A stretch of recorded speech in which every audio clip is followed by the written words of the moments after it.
KBS 오디오북 최고의 클립.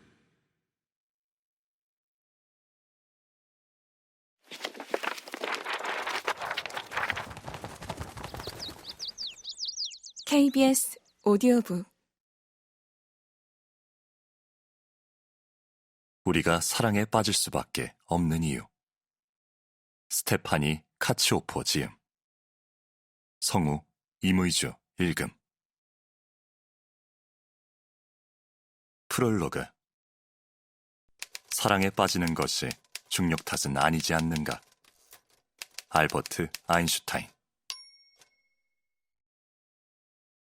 폴 디렉은 누구에게도 백마탄 왕자님 스타일은 아니었지만 천재였다. 아인슈타인 이후 20세기 최고의 이론 물리학자라고 해도 과언이 아닐 것이다. 디렉은 양자 역학 분야의 선구자였고 반물질의 존재를 정확히 예측해냈으며 불과 33살에 노벨상을 수상했다. 하지만 사회적으로는 블랙홀이나 마찬가지였다. 동료들은 그를 병적으로 말이 없는 사람이라고 묘사했고 오죽하면 그의 말수를 측정하는 단위를 만들어낼 정도였는데 1디렉은 1시간에 한 단어를 의미했다. 브리스톨 대학교에 다니던 시절이나 케임브리지에서 박사과정을 할 때도 디렉은 연애는 말할 것도 없고 친한 친구 한 명도 없었다. 그는 오직 연구에만 몰두했으며 다른 물리학자들이 과학과는 아무런 상관도 없는 시를 읽거나 하는데 귀중한 시간을 쓰는 것을 놀라워했다. 한 번은 동료 물리학자인 베르너 하이젠베르크와 댄스 파티에 간 디렉이 파도처럼 넘실대며 춤을 추는 사람들을 바라보다 이 이상한 의식을 왜 하는지 이해하지 못하고 물었다.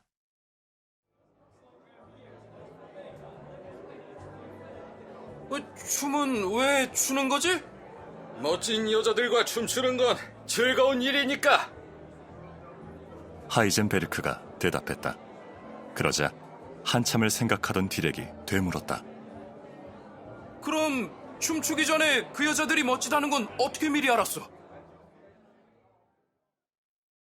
1934년 디렉은 마르깃 비그너라는 중년의 헝가리 여성을 소개받았다. 모두들 맨시라고 부르던 이 여성은 디렉과는 여러 면에서 정반대였다. 과학에는 문외한이었고 외향적인 성격에 재미있는 사람이었다. 하지만 맨시는 이 묵뚝뚝한 물리학자에게 이상하게 관심이 갔다.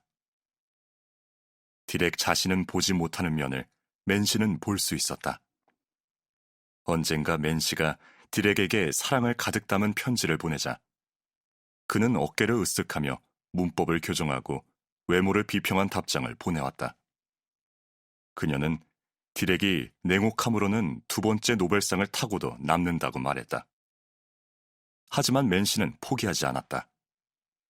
디렉을 설득해 함께 시간을 보내고 그가 꿈을 공유하고 두려움을 털어놓도록 만들었다. 디렉은 차차 부드러워졌다. 언젠가 오랫동안 함께 있다 헤어졌을 때 디렉은 자신에게 찾아온 완전히 새로운 감정에 크게 놀랐다. 보고 싶어요. 그가 말했다. 누굴 떠난다고 해서 보통 그 사람이 그립지는 않은데 정말 이해할 수 없는 일이네요. 디렉과 맨시는 결국 결혼해 반세기 동안 서로를 사랑하며 행복하게 살았다. 아내에게 쓴 편지에서 디렉은 자신의 천재성에도 불구하고 혼자서는 결코 알지 못했을 것을 아내가 가르쳐 주었다고 썼다. 내 사랑 맨시, 당신은 내 인생에 굉장한 변화를 가져왔어요. 당신은 나를 인간으로 만들어줬어요.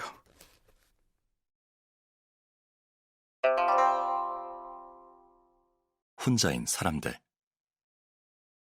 디렉의 이야기는 사랑의 힘이 어떻게 인간의 잠재력을 깨닫게 할 수 있는지 보여준다. 그 힘을 이해하는 것이 사랑이 왜 진화 과정에서 살아남았고 어떤 기능을 하는지, 또 어떻게 우리 몸을 강하게 하고 마음을 열게 하는지. 이 책의 주제이다. 이는 최근 몇 년간 더 복잡해진 주제이기도 하다. 우리는 사랑하는 데 필요한 환경에 새로운 종류의 압박이 가해지는 시대에 살고 있다. 결혼율은 역사상 최저로 떨어져 현재 미국 성인의 절반이 싱글이다. 1950년에는 22%만이 싱글이었다. 앞으로 이야기하겠지만 혼자인 것과 외로운 것에는 중요한 차이가 있으므로 혼자라고 모두 외로운 것은 아니다.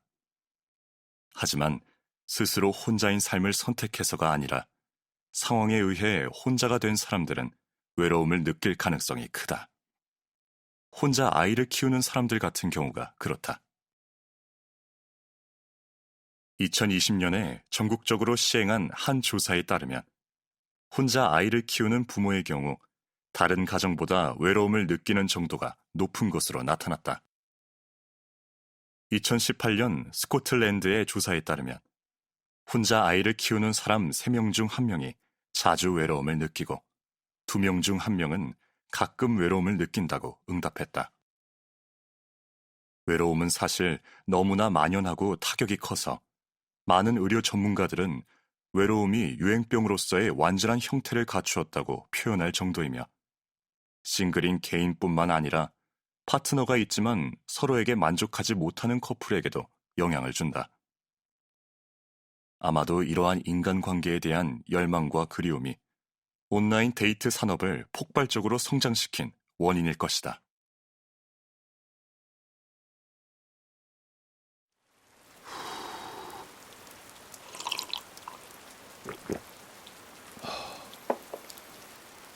KBS 오디오북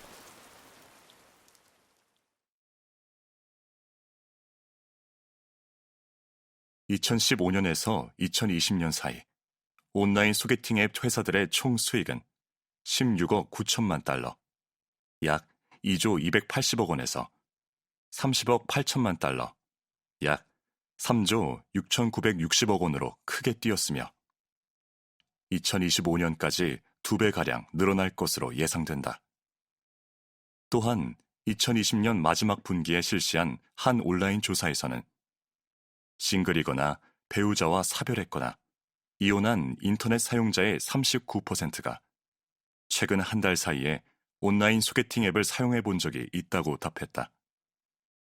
하지만 완벽한 파트너를 찾아내도록 고안된 정교하고도 새로운 알고리즘과 온라인에서 만나 장기적으로 안정적인 관계를 이어가는 커플에 대한 희망적인 데이터에도 불구하고 여전히 많은 이들이 최근 10년간 연애가 더 어려워졌다고 이야기한다.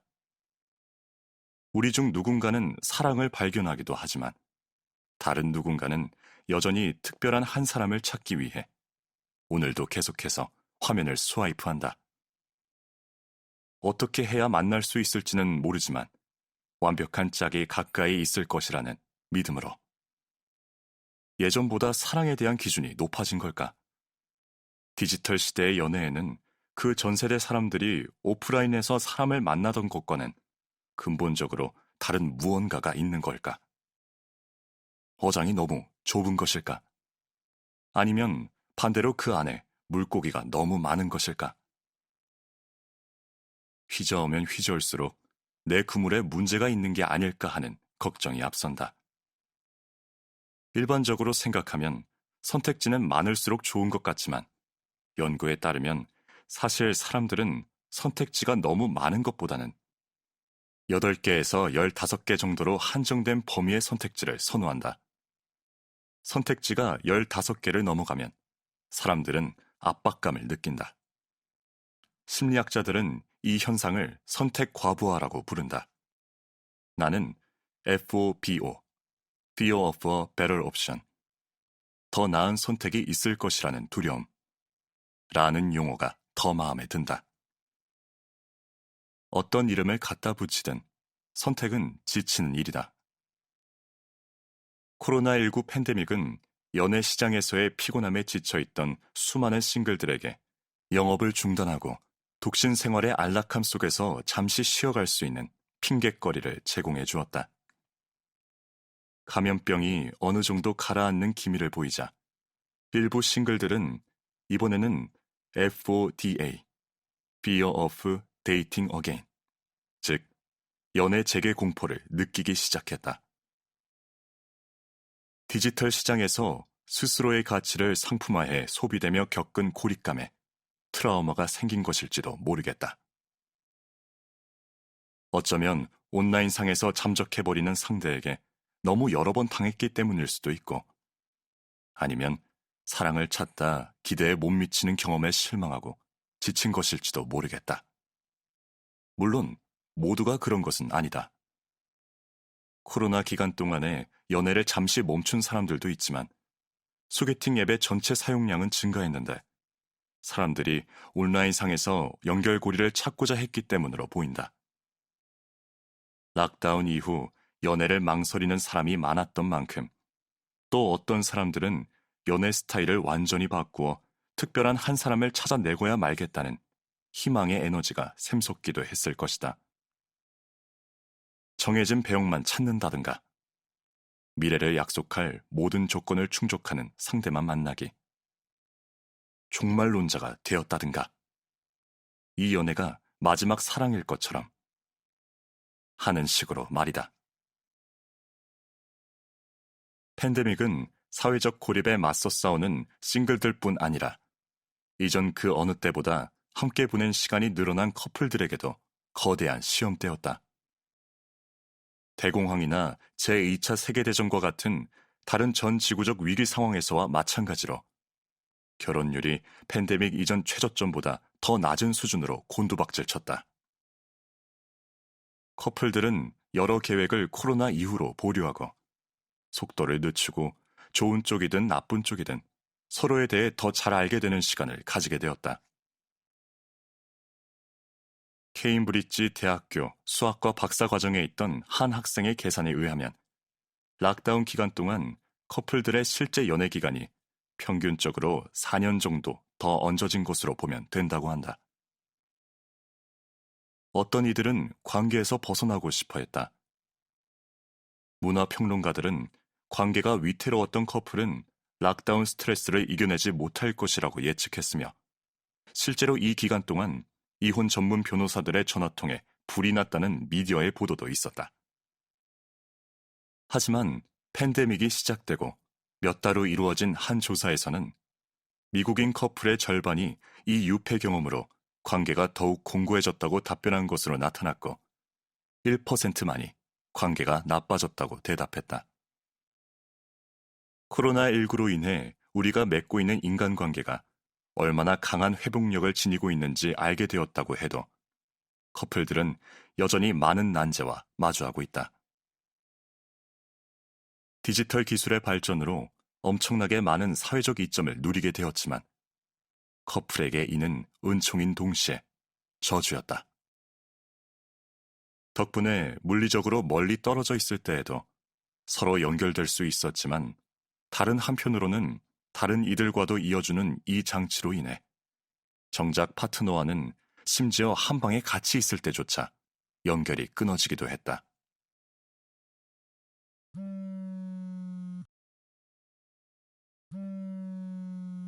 (30세에서 49세의) 커플들 중 3분의 2가 상대방이 스마트폰 때문에 대화에 집중하지 않은 적이 있다고 답변했다. 18세에서 29세 커플의 34%는 상대방의 소셜미디어로 인해 질투심을 느끼거나 관계에 회의감을 느꼈다고 답했다. 커플들은 이러한 새로운 난관에 더해 여전히 자존심 싸움이라든가 사랑받지 못한다는 느낌, 대화의 단절이나 서로에 대한 지나친 기대와 같은 고전적인 문제들도 마주한다. 커플 문제 상담사들은 이러한 문제점들을 이별의 가장 흔한 원인으로 꼽는다. 이 모든 장애물들은 사람들이 사랑을 완전히 포기할 지경까지 몰고 갔다.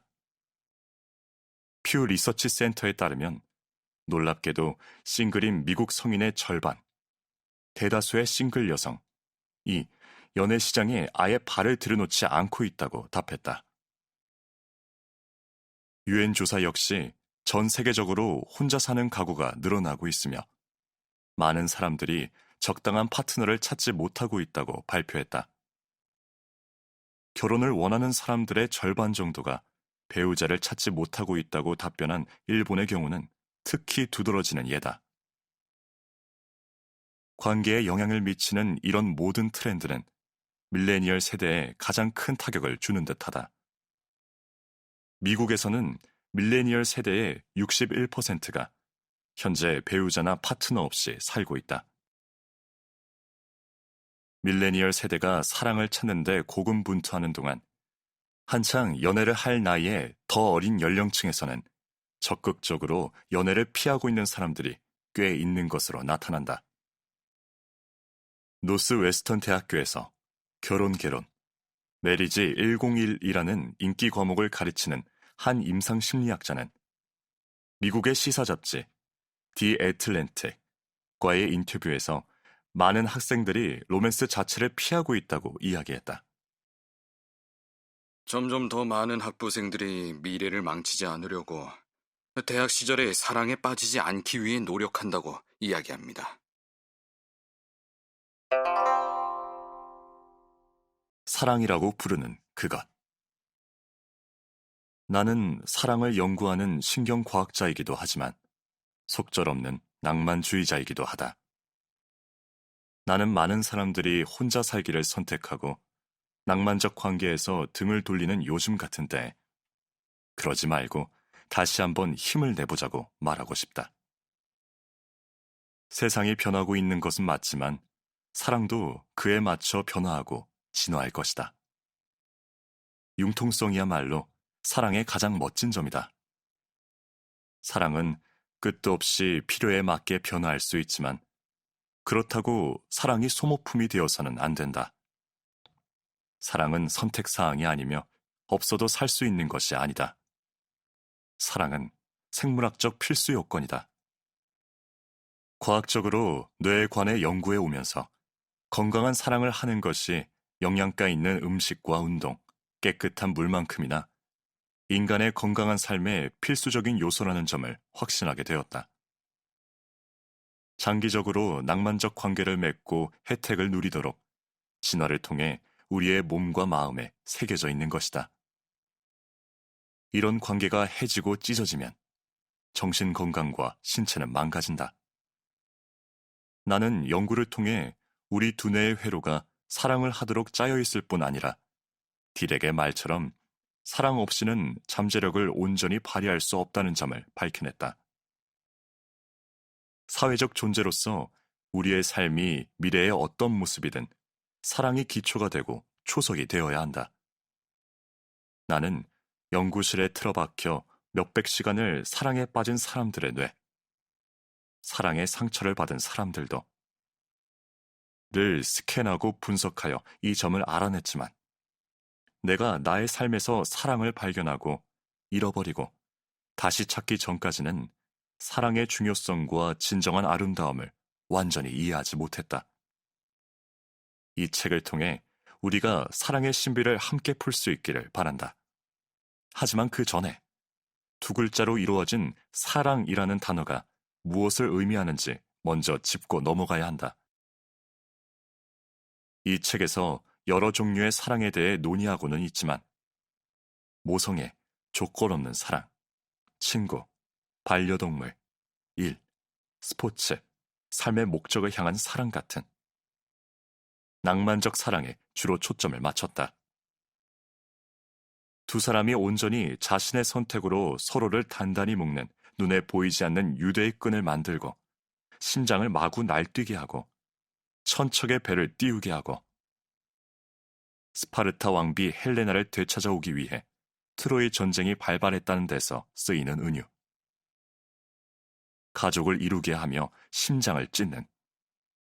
나중에 나오겠지만 이건 말 그대로이다. 그런 종류의 사랑.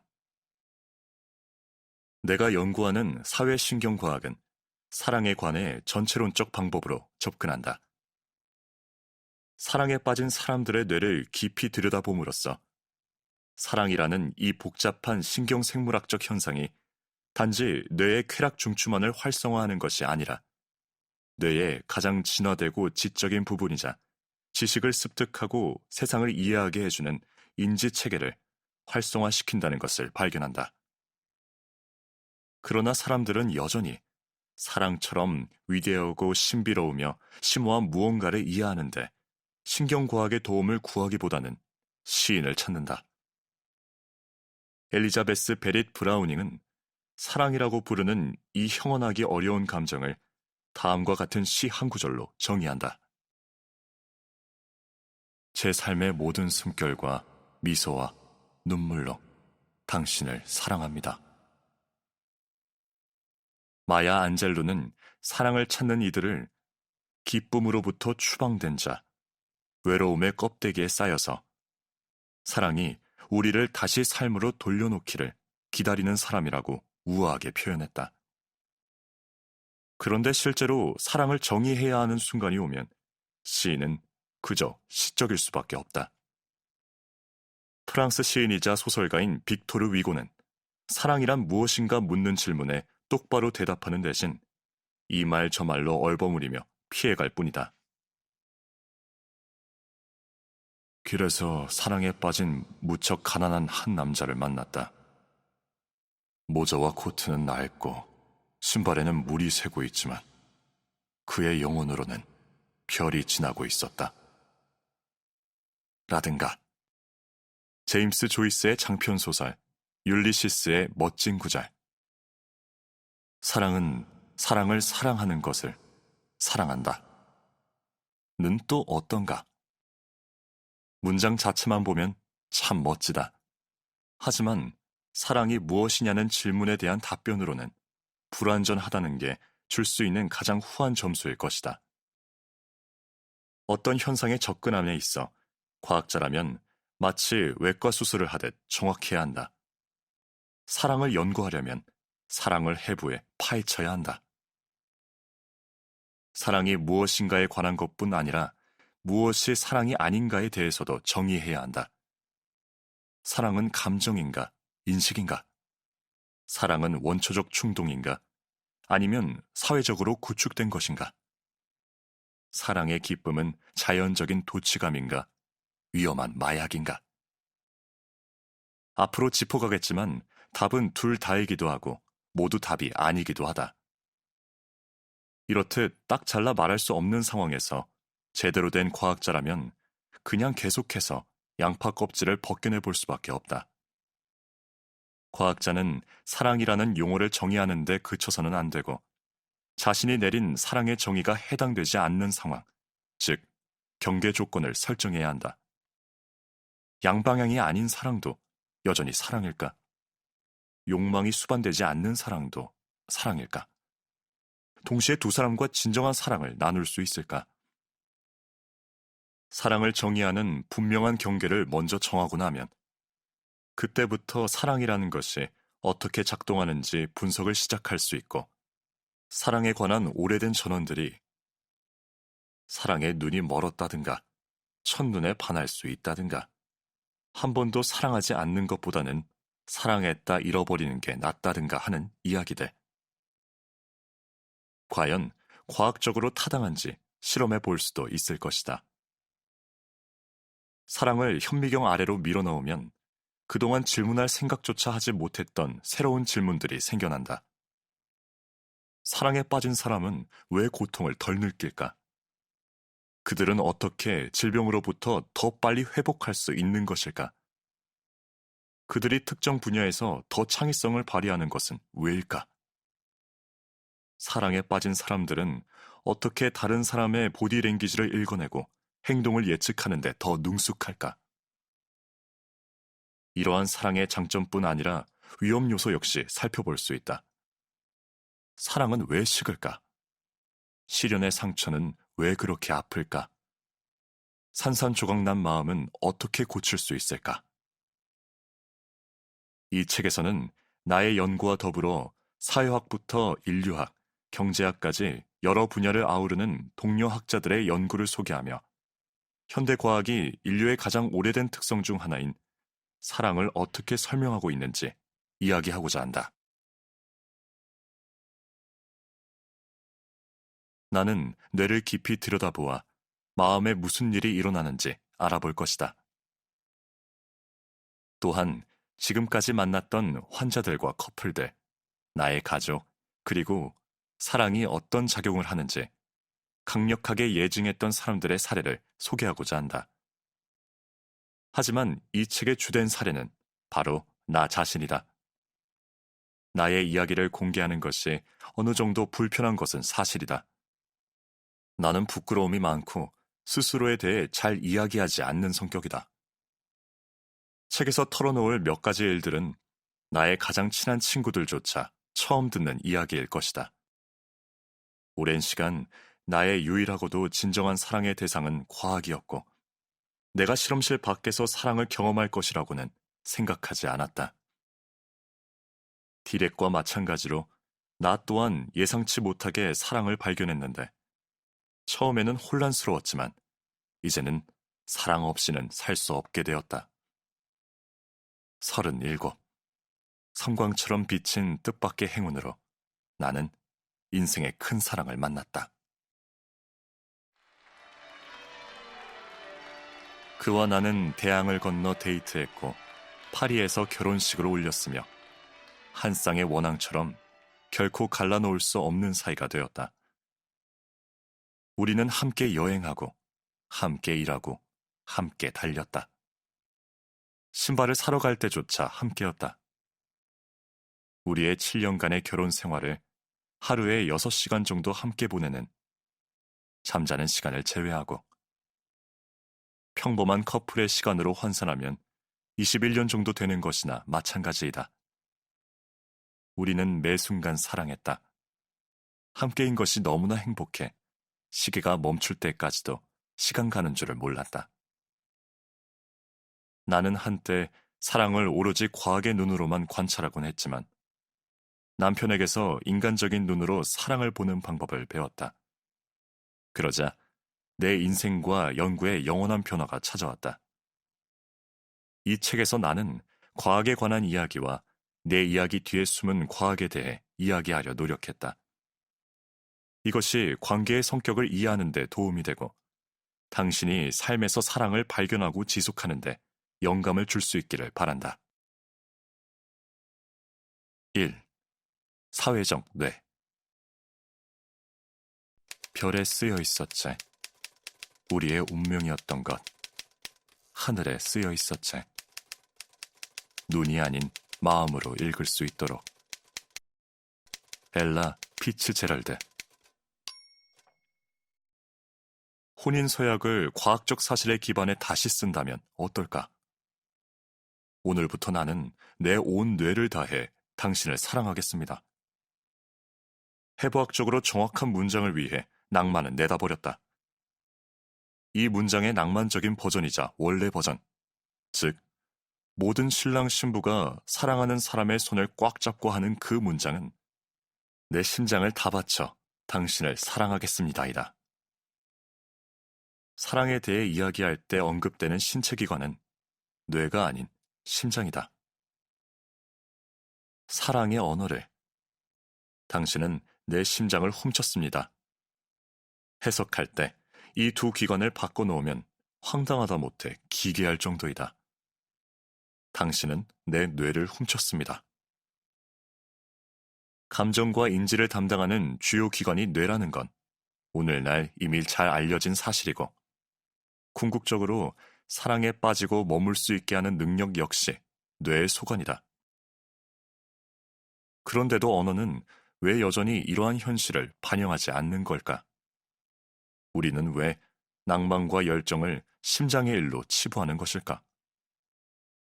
사랑을 진정으로 이해하기 위해서는 가장 먼저 인류 역사의 긴 시간 동안 사랑이 자리 잡았던 그 자리로부터 사랑을 빼내와야 한다. 바로 사랑과 심장의 오랜 연대를 끊어야 한다는 이야기이다. 쉽지 않은 일이다.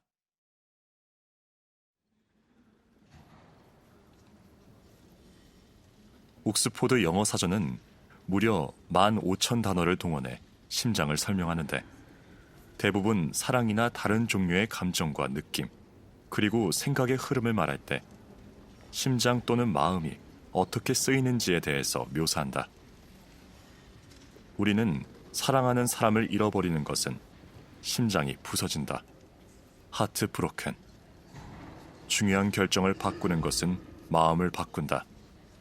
Change of heart. 무언가 두려워 포기할 땐 마음을 내려둔다. Lose heart. 친절한 사람에게는 큰 마음을 가졌다. Have a big heart. 라고 표현한다. 나 역시 과학자임에도 불구하고 이런 표현들을 많이 사용한다. 마음속 at heart에서는 나도 시인인 걸까? 영어에만 이런 표현들이 있는 것이 아니다. 실제로 거의 대부분의 언어에 비슷한 표현들이 존재한다. 그리고 그 역사는 최소 기쁨으로 마음이 활짝 핀다라는 글귀가 이집트 피라미드 안에 새겨진 기원전 24세기까지 거슬러 올라간다.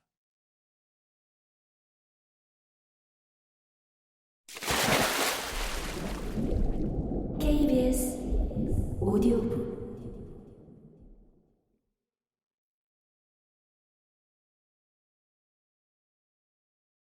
BC 1800년 길가메시 서사시와 BC 450년 유교 문헌에서도 비슷한 표현이 발견된다.